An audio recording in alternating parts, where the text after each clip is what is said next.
Assalamualaikum and selamat sejahtera. In this video, I will explain the basic procedures to design a DC-DC converter. Before designing any converter, you must set the input voltage value. It depends whether you are using a battery, DC generator, photovoltaic, or programmable DC power supply. Second, set the output voltage value. Third, set the output power of the converter and use it to calculate the resistive load value using this following equation. Next, calculate the duty cycle using the output voltage equation of the converter. Later, set the switching frequency of the controllable power switch. And lastly, set the percentage of the output voltage ripple of the converter. Based on these settings, we can determine the size of the inductor and capacitor of the converter.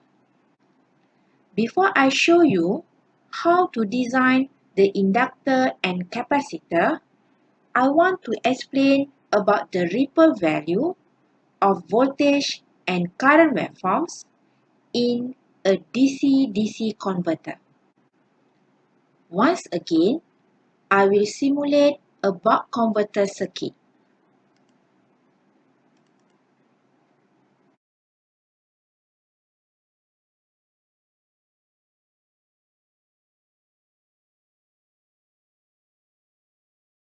Ideally, all steady-state voltage and current waveforms in the DC system are constant and ripple-free. Hence, the amplitude of the waveforms represents the average value of voltage and current. Nevertheless, as shown in the previous video, when we zoom in the inductor current waveform,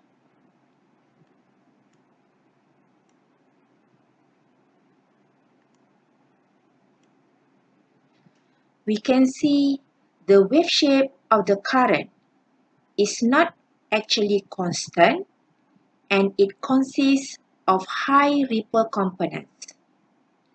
Similarly, when we zoom in the output voltage waveform,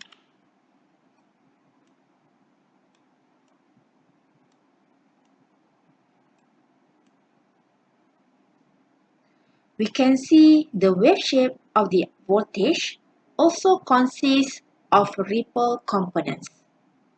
Next, I will show you how to calculate the ripple value using the peak-to-peak amplitude of the waveforms. According to the simulation, the peak-to-peak amplitudes of these waveforms is as follows. Based on the figure, the ripple value of these waveforms is referring to the difference between the maximum and minimum amplitudes. First, let's start with the ripple output voltage. According to the output voltage waveform, we can calculate the ripple value as follows. Next, let's look at the ripple output voltage as a fraction of the average output voltage. Before we can calculate the value, we need to calculate the average output voltage using these equations.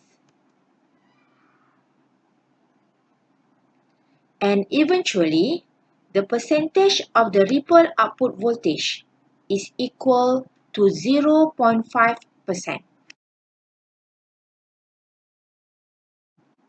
Next, let's calculate the ripple inductor current using this following equation. As usual, To determine the percentage of the ripple inductor current, we need to calculate the average inductor current. As a result, the percentage of the ripple inductor current is 83.6%.